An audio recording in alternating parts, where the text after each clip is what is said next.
Hello, my name is Tariq Gadar, and today we're going to be talking about cell signaling, and specifically the fundamentals of cell signaling. The text that I'm going to be drawing all my images from is Molecular Biology of the Cell, 6th edition, and I'm only using this for educational purposes. Please do not copy or distribute this for any monetary gain. The lecture today is going to be focused on extracellular signaling.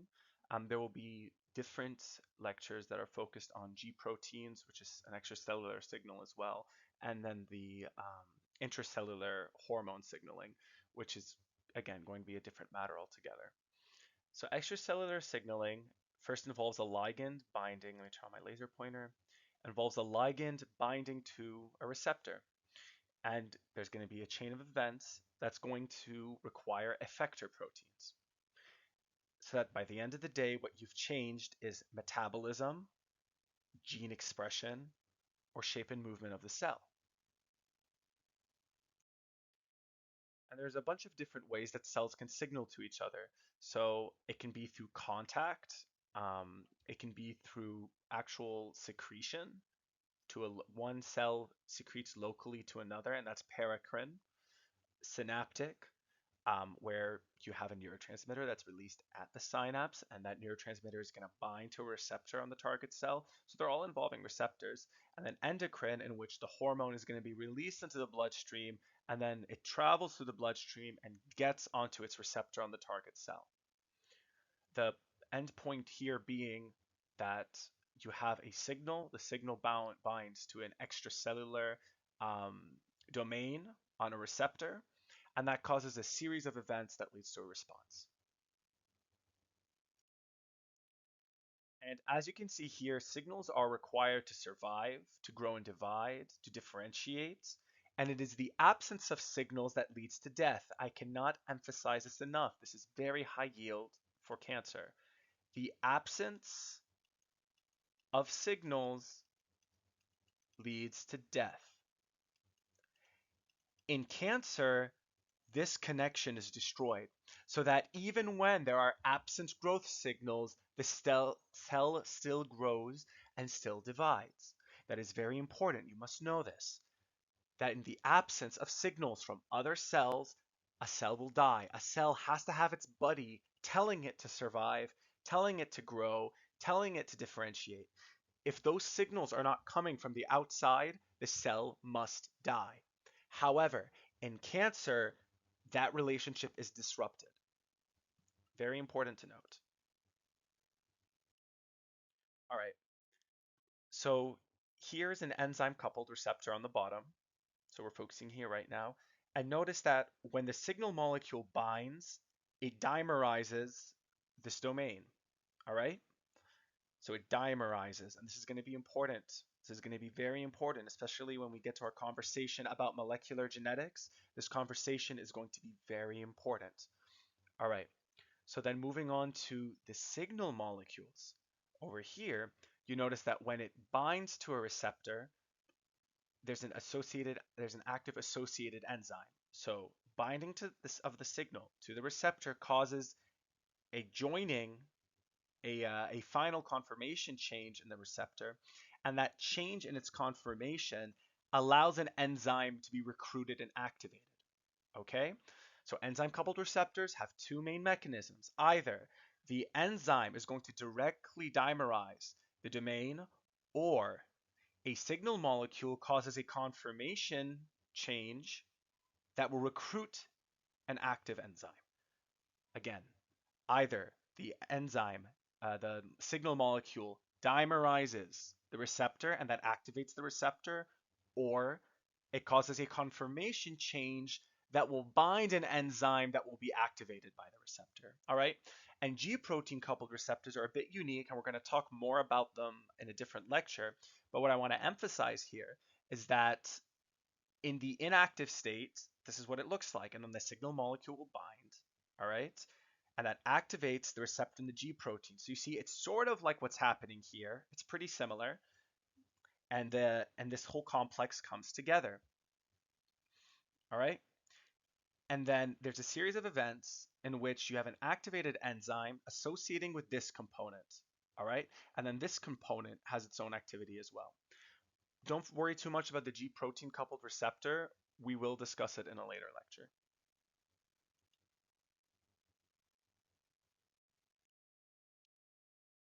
So over here, you have signaling by phosphorylation versus signaling by GTP binding. In phosphorylation signaling, the protein is in the off state. A protein kinase will add a phosphate group through the use of ATP onto the protein, giving it an on conformation. And protein phosphatases, from the name phosphatase, right? Phosphatase, the breakdown of the phosphate bond, will switch it back off. I want to note that this is not universal, okay? This process is not universal, which means that there are some signaling pathways in which phosphorylation will switch something off instead of on. But as a general rule, I want you to think of phosphorylation as an on and off switch. So something is either on or off. Phosphorylation, it's like you're turning the light switch on or off. All right? That's what I want you to have in your head right now. And GTP binding is similar but different. Instead of phosphate being added, you have guanine nucleotides being added. So in the off state, it's GDP bound, and then you will get a GAP protein that's going to facilitate GDP switch for GTP, and now the protein is on. And then when you want to switch it back off, you just break down the GTP into GDP. Okay? Don't worry about that too much for now. We're going to talk about it in depth later. The green represents the transcription regulator. So this is either going to turn up or turn down transcription. And the orange protein represents an inhibitor, something that sequesters, or binds to and prevents this protein from traveling to the nucleus where it's going to behave as a transcription regulator, right? Because this guy needs to go to the nucleus, he needs to associate with a certain domain in order to turn on transcription or turn off transcription. And this inhibitor protein isn't going to let him. He's like, you're not going anywhere. You're trapped with me, buddy. So what happens is that earlier protein kinase signal, extracellular signal will activate a protein kinase. That protein kinase will come and phosphorylate the inhibitor protein, causing it to come off. So now this guy is free to go in and affect transcription. So again, you have an upstream signal that will turn on a protein kinase. That protein kinase will switch off this inhibitor. So this inhibitor that is bound to this transcription regulator will be forced to dissociate from the transcription regulator. And now the transcription regulator is free to go to the nucleus and change the outcome of gene expression. All right? That's a very high yield process. Why? Because an interruption at any one of these points can cause disease. And whenever we're talking about cell signaling and gene transcription, we're always thinking about cancer. That is always on our mind. So for example, what would happen, and I want you to pause the video after you ask this and think about it. What would happen if I cause a mutation that keeps this protein kinase always on? Okay? So go ahead and pause the video now. All right, so hopefully you thought about this a bit. If the protein kinase is always turned on, whether or not there's a signal, that means that this inhibitor will always be removed and this gene will always be expressed because its transcription regulator was no longer being inhibited. All right?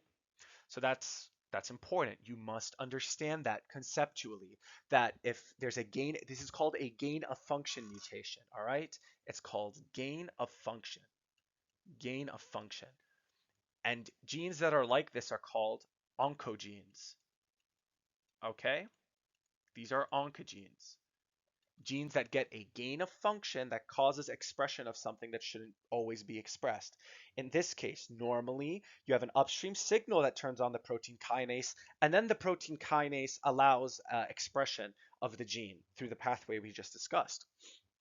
But if there's a mutation such that that protein kinase is always switched on, that's what we call bad.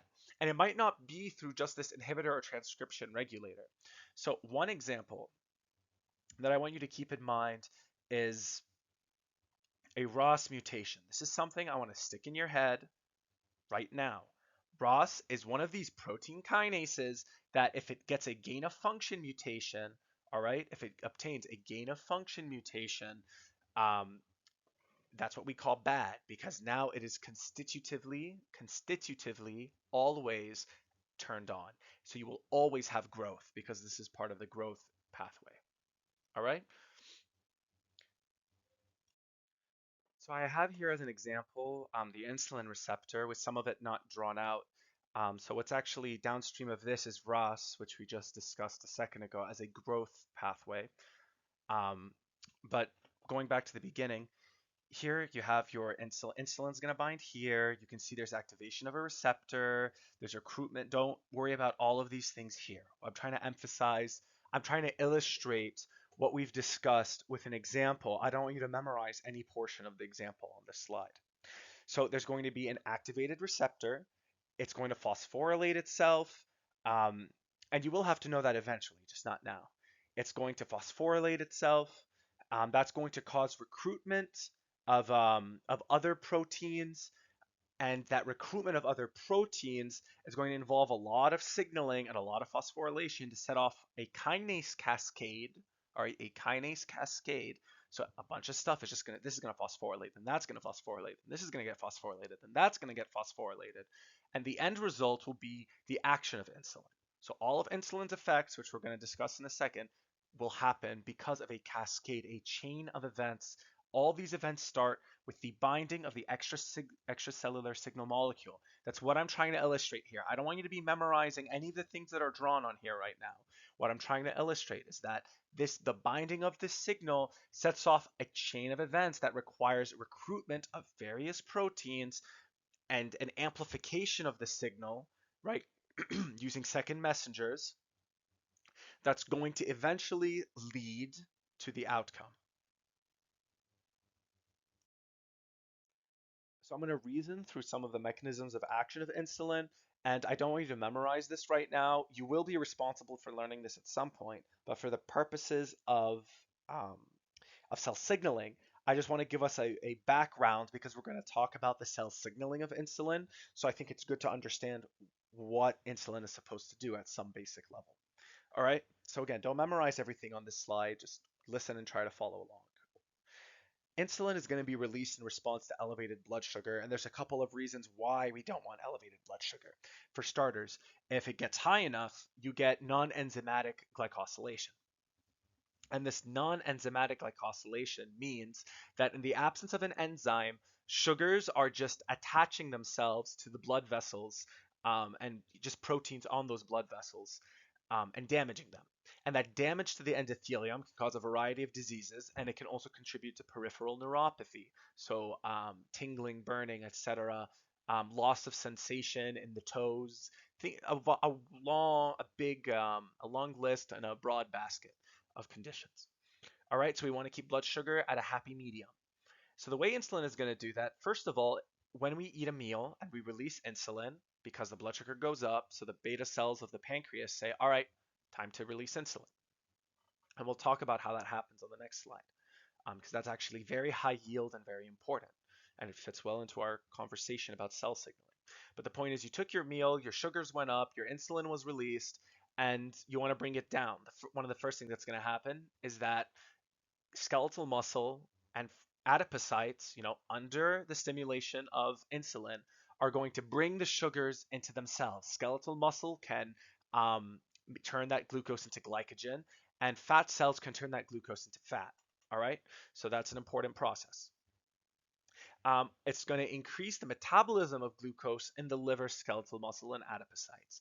So not only is it going to push sugar into the liver and the muscle and fats, it's going to increase the turnover on glucose. It's going to be like, we have this energy, use it. So it's like, we have this sugar, there's more coming in, go ahead and use it because this is a good time to do so. So glucose will be diverted to all, the processes that involve macromolecule synthesis, so building up other larger things from glucose and other substrates. That's going to be increased. So the turnover on glucose is going to go up. And that's, again, we have glucose coming in. So the skeletal muscle and the adipocytes are going to take up more glucose. And on top of that, there's going to be more turnover of the glucose in the liver, skeletal muscle, and adipocytes. And as part of that process, there's going to be more glycogen formation because you can push glucose into the glycogen synthesis pathway, glycogenesis. So there'll be more glycogen in the liver and the skeletal muscle. Um, that's part of the reasoning of eating a meal with carbohydrates about an hour before you work out. You want to replete those glycogen stores within the muscle. Now, insulin is also going to increase the clearance of chylomicrons from the blood. Don't worry about that right now. It's going to increase triglyceride synthesis and storage in the liver and in adipose tissue. So you're going to have synthesis of more fats. Why? Because you have more sugar. You need to turn sugar into one of its storage forms. The more short-term form is glycogen, and a longer-term form is fat. All right? Now, it's going to suppress glucose output by the liver as well, because the liver is going to make sugar, and you want to stop that from happening because your whole goal is to bring the blood sugar back down. It's going to prevent lipolysis of the adipose and fat cells because you don't want fat to break down because you don't need the energy from it. And it's going to suppress production of VLDLs by the liver. I don't want you to memorize any of that. I just want you to keep in your mind that one signaling molecule, insulin, one molecule, has a wide variety of effects. All right? So how does insulin get released? So we talked a bit about what insulin does, and now this is extremely high yield. I could not emphasize enough to you how high yield this is. All right. So first off, you're going to have glucose in the blood. All right? That glucose in the blood is going to enter the pancreas through GLUT2 signaling, through a GLUT not signaling, a GLUT2 transporter. So the glucose is going to come in. It's going to be phosphorylated by glucokinase. You're going to get glucose 6-phosphate, and it's going to enter the citric acid cycle, and the end product is going to be ATP. So this is the point I'm more concerned with. What I want you to be concerned with is that glucose is going to come in from GLUT2, and it's going to start to be metabolized, and that's going to generate ATP. The ATP will block this ATP regulated potassium channel. And this is called an outward rectifier channel. So blocking of the outward rectifier potassium channel by ATP, which increased because you have more glucose in the cell, and more glucose in the cell means more ATP production, leads to potassium being trapped on the inside of the cell. That's going to cause the cell membrane to depolarize because you have more positive charges, the potassium, being trapped on the inside. All right? So what's going to happen in response is that calcium is going to enter, and when calcium enters, it causes these secretory vesicles that contained so the insulin is already synthesized and it's just hanging out inside the pancreatic beta cell, and it's when the calcium comes in that the secretory vesicle comes out. All right, so just pay attention to this chain for now, and I'm going to re-explain it. Glucose comes in through GLUT2. Glucose gets metabolized to increase ATP. ATP is going to block this outward rectifier potassium channel. That is going to cause depolarization because potassium is going to be trapped on the inside, and then that's going to cause calcium to come in and exocytosis of insulin. All right. Parallel to this, you're going to have glucose in the gut. All right, so when glucose is in the gut, it's detected by intestinal L cells that release glucagon like peptide 1. And what that does, it binds to a G protein coupled receptor that's going to increase adenyl cyclase and cyclase AMP, and that's going to activate protein kinase A. So what I'm trying to emphasize from this pathway here is that the gut, ahead of the sugar getting to the blood and being digested, and then getting in the pancreas and insulin being released, there's going to be some signaling from the moment the sugar enters the intestinal L cells. Glucagon-like peptide gets released, and that's going to travel in the blood and prime or prepare the pancreatic beta cell because there's going to be a signal cascade that leads to protein kinase A. All right, that's important. This concept that you have a signal that primes insulin release. All right? And here's why. If glucagon-like peptide is broken down, it can't prime the pancreas for the release of insulin. All right? So what we can do pharmaceutically is either provide a glucagon-like peptide 1 analog like Ozempic or semaglutide or liraglutide, and we provide this GLP-1 analog, and that helps increase the insulin sensitivity because it primes the beta cells. So we can either increase the amount of the extracellular signal, all right, we can either increase the amount of the extracellular signal, which is going to cause increase in the signal cascade, or we can prevent the signal from being broken down. And what normally breaks down GLP is DPP, dipeptidase. And we can administer these pharmaceutically um, to increase the amount of available glucagon-like peptide. All right. What I'm trying to emphasize here is that you have an extracellular signal that leads to a cascade that primes the pancreas. And we can either enhance it by increasing the amount of the signal or by reducing its breakdown. So reducing the breakdown is DPP. Reduce is DPP. All right. Um, the diabetes drugs are very high yield. GLP, semaglutide, is going to enhance the bringing down the glucose. All right. So that's not why they're named that way. That's how I try to remember it, aside from just thinking about where it fits in the overall process. And down here, we can use sulfonylureas, which are a diabetes medication to increase insulin sensitivity. We can use sulfonylureas because they inhibit this channel. So this channel that normally switches off in the presence of ATP, we can keep it mostly in the off state by using a pharmaceutical called a sulfonylurea. And because the drug is binding the channel, potassium stays on the inside of the cell, and that causes depolarization. Calcium comes in and insulin is released. All right. This is a very high yield slide. I strongly encourage you to come back to it after you've studied endocrinology and studied insulin signaling. And even if it's not coming back to this lecture, I strongly recommend sort of glancing over this figure in this chapter. All right, so our insulin got released, right? So glucose went in through GLUT2. That caused ATP because the glucose has to be metabolized. That ATP blocked the potassium channel, and then that caused depolarization. Calcium came in, and insulin was released, and that was primed by glucagon-like peptide. Now the insulin is in the blood, all right, and it's going to bind to its insulin receptor. Once it binds to its receptor, I don't want you to memorize what's on here. What I want to emphasize is that there's going to be a series of events, including this protein kinase, PI3K.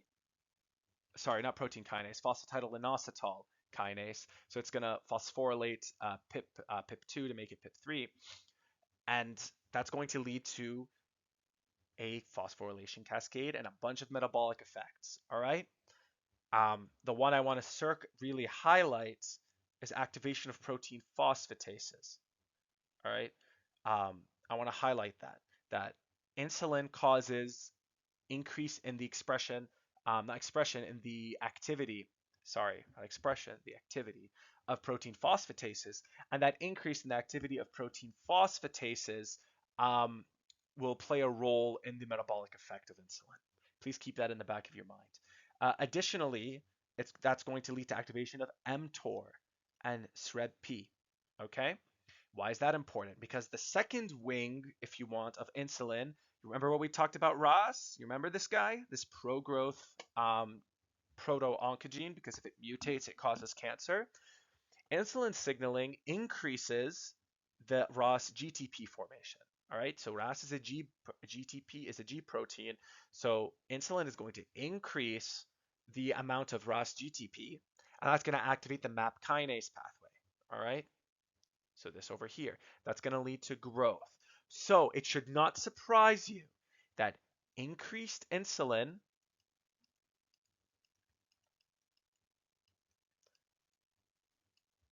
can cause cancer. Increased insulin can cause cancer because insulin is pro-growth. In fact, one of the highest risk factors for cancer, and in part this is because of insulin, is obesity. Because obese individuals tend to be eating more, they tend to have more, require more insulin signaling. On top of that, if they have comorbid diabetes, where the pancreas, where there's like issues with the sensitivity of the cells to insulin, it's going to try to release more insulin and more insulin and more insulin. I will talk a bit about that later. But the point being, there's a cluster of comorbidities that can arise from obesity and diabetes. And cancer is one of those things. In fact, obesity has a higher risk of causing cancer than smoking. All right. Although we'll see how that changes now that people are vaping. We might see an uptick in smoking related cancer incidents because vaping does cause cancer just like any other smoking. So that data might change. But as of right now, obesity is the number one driver of cancer, non-genetic driver of cancer. And that's in part due to the pro-growth effect of the insulin pathway. So I want you to read this question and think about the answer on your own and pause the video. All right, so I'm going to start from the bottom. Autoimmune destruction of the beta cells of the pancreatic islets. That's type 1 diabetes mellitus. All right, and that's what makes the insulin. So if these are destroyed, you are going to get diabetes mellitus and decreased insulin release because you don't even have the cells that make it anymore. On a similar note, decreased synthesis of insulin due to the genetic mutation will cause diabetes mellitus type 1, onset of the young, and decreased insulin release. And it's in the same vein. All right. If you have increased degradation of GLP-1, remember it primes the pancreas for the release of insulin. If GLP-1 goes down, right, because more of it is being degraded by DPP-4, if increased degradation of GLP is occurring, you're going to have less priming. All right, you're going to have less priming, and less priming means you're going to have less insulin. Okay? So you would have decreased insulin release. So that's why the answer is not B. Answer D. Well, if you inhibited the ATP regulated potassium channel, that outward rectifier, if you inhibit it, you would cause depolarization, and that would cause exocytosis of the insulin. So this would actually increase insulin release, and that's why this one is the answer. All right? And upregulation of insulin receptors is not going to change the release of insulin, right? It might be secondary to that, but that's not going to lead to it. So we're almost at the end here. As you can see, there's a fast component to signaling and a slow component, and you do have to know this. You do have to know this. That the slow part, so the cascade is the fast part, right? That happens in seconds to minutes. All right. But the slow part is altering the protein synthesis. Any process that's going to change transcription can't happen in a matter of seconds. It's going to happen in a longer time course, minutes to hours. And that's just an important thought consideration that I want you to keep in the back of your mind. Any process that requires changes in transcription isn't going to be rapid as compared to a signal cascade, which is going to immediately cause the effect. I want to highlight positive feedback loops. So over here on the right, note that what happens in positive feedback is there's a stimulus that turns on A and A makes B, and then B promotes process A. Okay? So it's going to feed forward. And this is very important when you need an all or nothing response, like you really need this to happen. A great example is birth. So oxytocin is a positive feedback loop because what happens is that it starts to be, it's released by the posterior pituitary for labor, and that induces the smooth muscle of the uterus to contract, and you need that process to go forward to completion. It needs to be a feed forward loop. So oxytocin causes contraction, and contraction causes more oxytocin, and that's a feed forward loop, and the end result is birth. So positive feedback is very important when you have a process that needs to happen. It's all or nothing, it needs to happen. All right? Whereas negative feedback loop is good for keeping balance. All right? So for example, Stimulus causes A to produce B. However, to prevent the overproduction of B, B will come and inhibit A. All right? So that's illustrated here. Let's look at this positive feedback loop here. You have a signal kinase that's going to activate an enzyme represented by the red arrow here, and that activated kinase will catalyze its own transformation so that you get even more of the reaction. Okay, so normally this is what the signal would look like. With positive feedback, you rapidly amplify the signal, and you can see why this would be important if you're giving birth. You just need to get the baby out of there once there's the rupture of membranes. Now, over here, you look at negative feedback, and this activated kinase, there's a bit of a delay, and then it's going to come back and inhibit the process, okay? So this kinase will, maybe it's going to activate a phosphatase, and the phosphatase will drive the reaction back in the opposite direction. The overall point being, let's not get lost in the nitty gritty, the overall point being, if this is what it looks like normally, a rapid response negative feedback loop is going to dampen the signal, all right? It kind of puts a bit of a brake to it so it doesn't get out of control. Whereas if there's a long delay, you're going to have this oscillating signal, all right? And none of this is too important, too pertinent right now. I just want you to keep in mind the grand scheme of things, okay? And these are the ways that receptors can reduce the effect of a signal, or a cell can reduce the consequences of signal receptor interactions. All right? And cancer cells love these. The reason why these are exquisite, this is a very high yield slide because cancer cells will try to do these things. All right? So we have this receptor here, and you have a signal molecule. What can happen is that the receptor can actually be brought in. Okay, that's called sequestration. So the receptor comes in and it can be recycled, right? Sometimes it's not recycled, and that causes you to lose receptor and you get decreased sensitivity. Okay. So here's another thing that can happen. The receptor can be shunted into the lysosome and broken down. That decreases the amount of receptor, that decreases the amount of signaling. The receptor can be directly inactivated. All right. The signaling protein associated with the receptor can be inactivated. In the same idea, you can produce an inhibitory protein that prevents this interaction from occurring.